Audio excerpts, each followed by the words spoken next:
Et toujours à ce propos, notre collègue Jean-Damascène Manichimge vient de s'entretenir depuis Kinshasa avec Ludosiv Kalengai, coordinateur du programme multidimensionnel de vulgarisation et de sensibilisation à PMVS en sigle.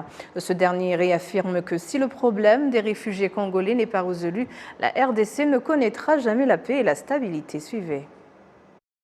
Ce matin, les réfugiés congolais dans l'ouest du Rwanda, ils ont manifesté pour dénoncer ce qu'ils appellent le génocide qui vise les populations Tutsi du Nord Kivu, les populations Banyamulenge du Sud Kivu et les Hema de l'Ituri. Est-ce que vous avez connaissance de ce problème des réfugiés congolais? Exactement, mais moi j'aimerais ajouter aussi les Téké dans le Kwamount, tout juste à la porte de la République démocratique du Congo, qui vit aussi les mêmes sorts que les Hema, les Tutsi et les Banyamulenge. On doit aussi savoir que le retour des réfugiés figure parmi les causes profondes des conflits à l'est du pays.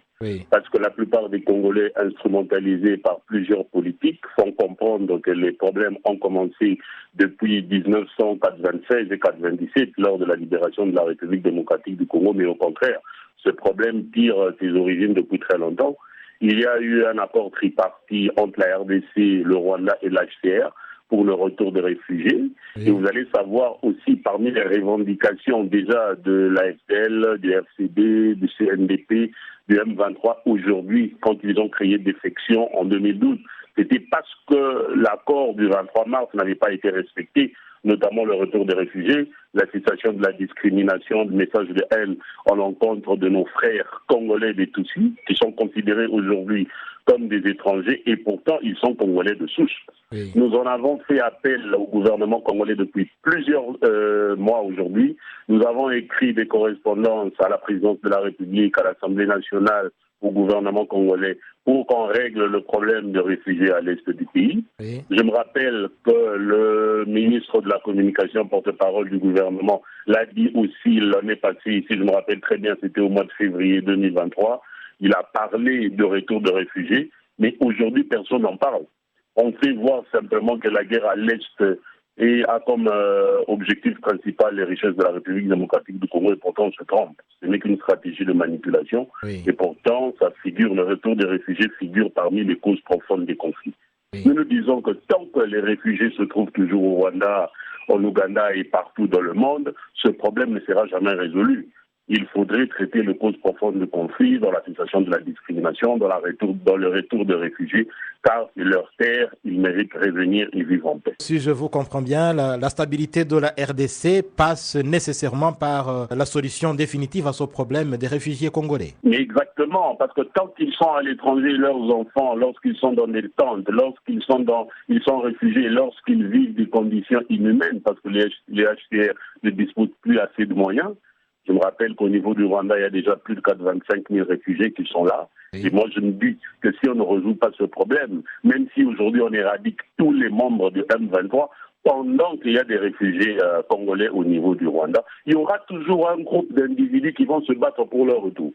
Donc moi, je me dis que le seul moyen, ce n'est même pas la guerre, comme je l'ai toujours dit, le seul moyen, c'est les causes profondes des conflits. Cette identification où il y a aussi le retour des réfugiés, je pense que lorsque ça sera effectif, on peut parler du début de la résolution de problèmes à l'est de la République démocratique du Congo. Et si on regarde les pancartes que portent ces réfugiés congolais, on voit qu'ils dénoncent surtout, entre autres, le silence du monde face à ce qu'ils qualifient de génocide face à ces populations congolaises. D'après vous, pourquoi ce silence de la communauté internationale face à ces atrocités qui sont commises en RDC? Mais vous vous rappelez très bien, ça s'est passé aussi en 1994, lors du génocide perpétré contre les Tutsis au Rwanda. Le monde s'est tué. Il fallait que les Rwandais eux-mêmes puissent résoudre leurs problèmes. Moi, je pense que nous, Congolais, nous devons résoudre notre problème en tant que Congolais. Tant que nous attendons toujours des résolutions étrangères ou de certains pays partenaires pour s'ingérer des affaires de la République démocratique du Congo, on n'aura pas de solution.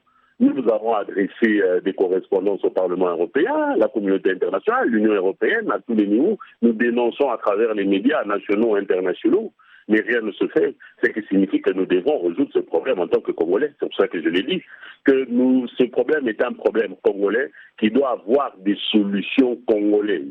Nous devons mobiliser nos énergies pour résoudre les problèmes. Nous avons proposé plusieurs moyen de sortir de cette crise. Nous avons proposé même qu'on mette une commission mixte qui devrait travailler sur l'identification, où on devrait mettre en place, on devrait sélectionner les leaders communautaires de la société civile, qui malheureusement aussi la plupart sont manipulés par les politiciens. Oui. Mais nous aujourd'hui, qui avons au moins ce sens élevé de compréhension et d'humanisme, nous n'allons pas baisser les bras. Nous allons continuer ce combat. Donc, ce qui signifie que nous ne pouvons pas attendre des solutions venant des étrangers. Nous devons trouver des solutions à des problèmes congolais de la manière congolaise en résolvant les causes profondes des conflits. Comme je l'ai dit, les membres du M23 sont des Congolais.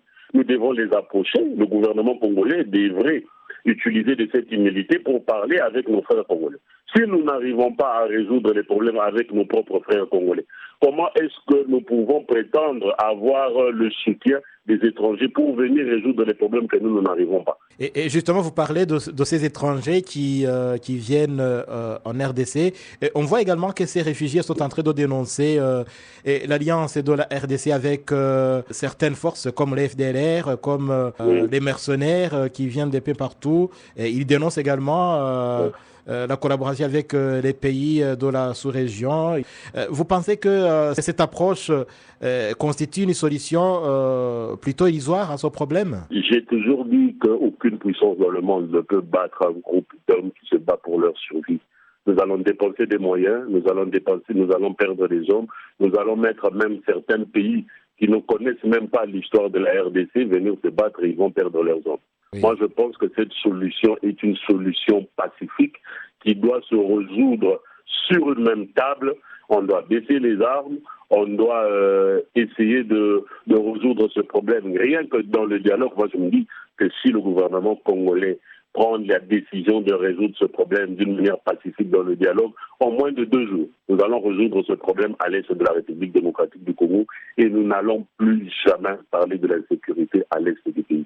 Parce qu'à chaque fois que nous voulons rejeter la faute à l'autre, c'est ce qui nous amène aussi à appeler les autres pour venir combattre pour nous. Oui. Donc nous devons prendre nos responsabilités, assumer la responsabilité de nos actes, appeler nos frères sur terrain, appeler nos frères ainsi que tous les leaders communautaires, essayer de se poser la question, on se bat pourquoi? Qu'est-ce que nous pouvons faire pour aider ce pays? Je pense que ce sera le début de la solution et ça sera la pacification de l'Est pour l'éternité.